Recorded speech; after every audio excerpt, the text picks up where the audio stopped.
Hello, English learners. Welcome back to another great podcast here at EnglishPod. My name is Marco. And I'm Erica.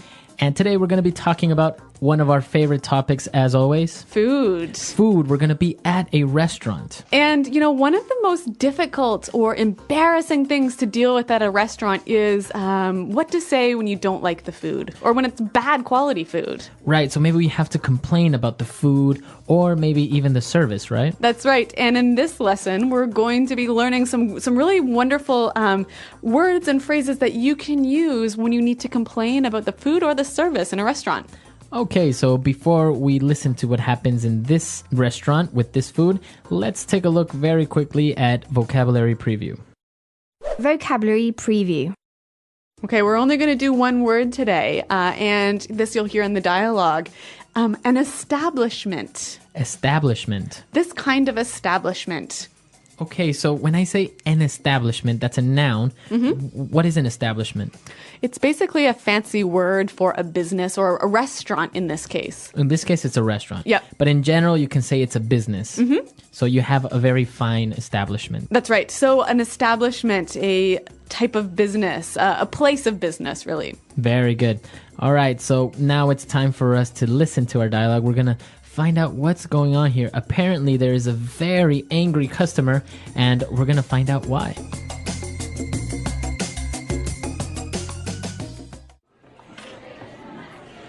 Excuse me, waiter. Yes, sir. What can I do for you? I've been sitting here for the past 20 minutes, and no one has offered me a glass of water, brought any bread to the table, and our appetizers haven't been served yet. In this kind of establishment, I'd expect much better service. I'm sorry, sir. I'll check on your order right away. Relax, honey. The place is busy tonight, and I've heard the food is amazing. Anyway. Here you are, sir. The foie gras for the lady and a mushroom soup for you. Waiter! I ordered a cream of mushroom soup with asparagus. The soup is obviously too runny, and it's over-seasoned. It's completely inedible. Okay, I do apologize for that. Can I bring you another soup, or would you like to order something else? Take this foie gras back as well. It's rubbery and completely overcooked. And look at the portion size. How can you charge $25 for a sliver of duck liver? Right away, sir. Honey, come on. The foie gras was fine. Why are you making such a big deal? Are you trying to get our meal comped again? What do you mean? We are paying for this, and I'm shelling out my hard-earned bucks. I expect value for money. Here you are, sir. I hope it is all right now. The chef has prepared it especially for you. Yes, fine.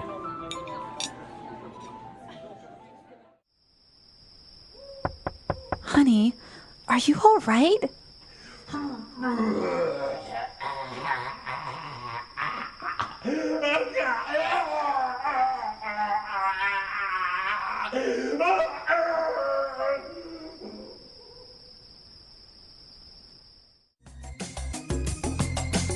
Well, I guess that's one lesson, hey? If you're in a restaurant, don't be too rude to the waiter. You never know what's going to happen. The waiter and the cook, right? Yeah, you don't want to offend that kitchen staff. All right, so we'll talk about that a little bit later on, but now I think we had some really interesting vocabulary of how to describe food that is not well prepared, and we can take a look at that now in Language Takeaway. Language takeaway. All right, so the guy in this dialogue, he ordered a mushroom soup, and he complained that the mushroom soup was too runny. Okay, the soup is too runny. Runny. So he wanted a cream of mushroom, so it should be a little bit thicker. Yep. But in this case, it was runny. So when something is runny, it's too liquid. Too liquid. And I think we can relate it to a runny nose, right? Exactly. Mm-hmm. Okay, so when liquid is coming out of your nose, a runny nose, in this case, the soup is runny. All right. And another thing that he was complaining about, the food was over-seasoned. Over-seasoned. The food is over-seasoned. Okay, so if the food is over-seasoned, it's too salty. So it's another way of saying it's too salty. Yeah, it's kind of a fancy a cooking term. Now, can I say if there's too much pepper in the food, can I say it's over-seasoned? Well, technically, no. When a cook says something is over-seasoned, he's talking salt only. Only salt, okay. So the cream of mushroom is very runny, it's over-seasoned, and he said it's completely inedible. Inedible. It's inedible. Inedible. Now, this word edible, You can eat it. You can eat it. So we add this prefix inedible. You cannot eat it. This is not possible. Yeah. And it doesn't mean that physically you can't eat it. It just means it's pretty disgusting. Okay. This food is inedible. And then he started to complain about the other dish. And he said that it's rubbery. Rubbery.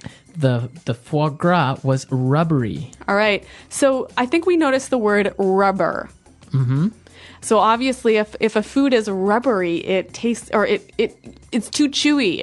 It's like chewing on the bottom of your shoe, right? Okay, so it's too hard to chew or to swallow. Exactly. All right. Apparently, the food was rubbery because it's completely overcooked. Overcooked. All right, we have overcooked. So when something is overcooked, I mean, it's easy to understand that it's cooked too much. But it doesn't mean that it's burnt, right?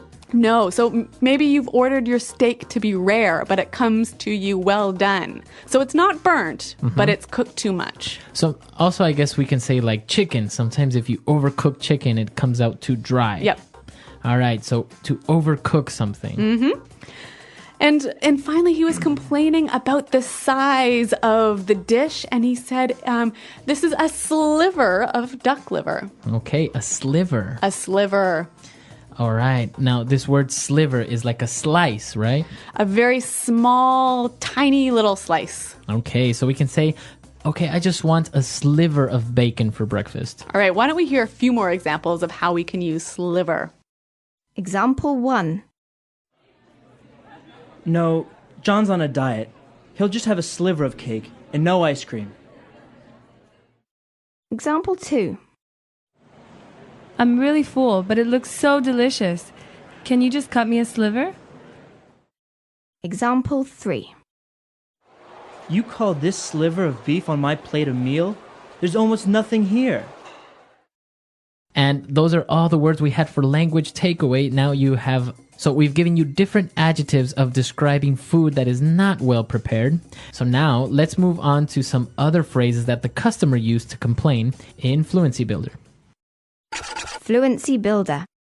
Okay, so before we get to the customer complaining language, I want to look at a phrase that the waiter used to apologize. He said, I do apologize. I do apologize. I do apologize. Now, why is this phrase so interesting? Well, I mean, it's pretty easy to understand the meaning, but I want to look at why he added this verb do.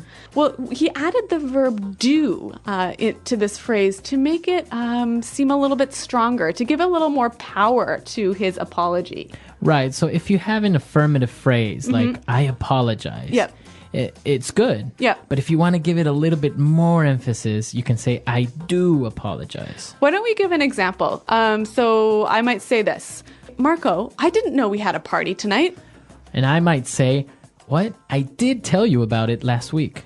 Right, so you're just giving a little bit more power to the statement that you told me. So this do, did, does becomes an auxiliary to make it more powerful, to give it more emphasis. Yeah, exactly. So a neat little phrase, something you can use if you want to make your apologies sound maybe a little bit stronger. All right. Now moving on to the next phrase. He was complaining about the food and it was terrible, and he said, I'm shelling out my hard-earned bucks. Okay, let's break this one down into two sections. We'll start with shelling out. All right, so to shell out. So when you shell out, you pay for something. All right, but this gives you the sensation that you don't really want to pay. You're a bit unhappy about it. Right, so you want to shell out your money. Why don't we listen to some examples to show us how we can use this phrase to shell out? Example 1. Great. It's my girlfriend's birthday this month, so I'm going to have to shell out for a present. Example 2. I really want those shoes, but I can't really afford to shell out $400. Example 3. I can't believe it. Ella shelled out the $800 for the tickets. I thought I would have to pay. All right, so now that we understand shell out, let's move on to the second part of that sentence. My hard-earned bucks. hard-earned bucks. My hard-earned bucks. Okay, so bucks are dollars, right? Dollars. Only dollars, right? Yeah, not pounds, not euros. But his hard-earned bucks is money he had to work really hard for. So I can also say my hard-earned money, right? Or my hard-earned cash. Exactly. Very good. So you worked hard to get it. All right, so three great phrases that can be used when you're complaining in a restaurant. And why don't we hear them one last time in context by listening to the dialogue?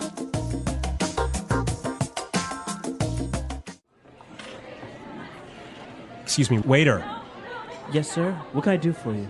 I've been sitting here for the past 20 minutes and no one has offered me a glass of water, brought any bread to the table, and our appetizers haven't been served yet. You know, in this kind of establishment, I'd expect much better service. I'm sorry, sir. I'll check on your order right away. Relax, honey. The place is busy tonight, and I've heard the food is amazing. Anyway, Here you are, sir. The foie gras for the lady and a mushroom soup for you. Waiter! I ordered a cream of mushroom soup with asparagus. The soup is obviously too runny and it's over-seasoned. It's completely inedible. Okay, I do apologize for that. Can I bring you another soup, or would you like to order something else? Take this foie gras back as well. It's rubbery and completely overcooked. And look at the portion size. How can you charge $25 for a sliver of duck liver? Right away, sir. honey, come on. The foie gras was fine. Why are you making such a big deal? Are you trying to get our meal comped again? What do you mean? We are paying for this, and I'm shelling out my hard-earned bucks. I expect value for money. Here you are, sir. I hope it is all right now. The chef has prepared it especially for you. Yes, fine.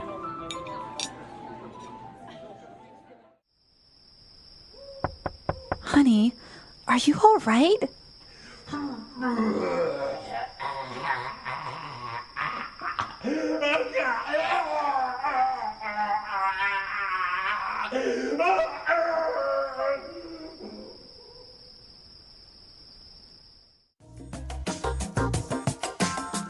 So complaining at a restaurant and actually sending food back is not uncommon in the US. Yeah, of course. If the food's bad, of course you're going to send it back. But maybe in other cultures, I think people would be a little bit more reluctant to do something like this. Yeah. But hey, you know what's an interesting thing about the way Americans eat in restaurants is sometimes at the end of the meal, if they haven't finished everything, they might ask for a doggy bag. A doggy bag, yeah. Yeah. So what is that, a doggy bag? Well, usually if you order a big meal or, half your steak is left over on your plate, you would ask for a doggy bag and they would bring you a little box or a bag and you would take it to supposedly give it to your dog. Right. So it's sort of like you tell the waiter, the steak was so good, I couldn't finish it. Can I take some home to my dog? Right. So you would just ask, waiter, can I have a doggy bag? Right. But it's sort of like code for, I'm going to eat this tomorrow for lunch. Exactly. Because people wouldn't really give it to their dogs. Yeah. I mean, that steak wrapped up in a fancy sort of foil swan is going to be pretty delicious the next day. right. Yeah, it's actually very common in the US, but in other countries, people will leave entire plates of food on the it'd table. be totally impolite to ask the waiter to pack up the food for you. Exactly. Yep. So a little bit of cultural differences, but we want to know what you think and how things are done maybe in your country with complaining or sending food back or even this whole doggy bag situation. That's right. Why don't you visit our website, EnglishPod.com, and tell us about it. All right. We'll be there to answer any questions or comments, but we got to go now. So until then, Goodbye. bye.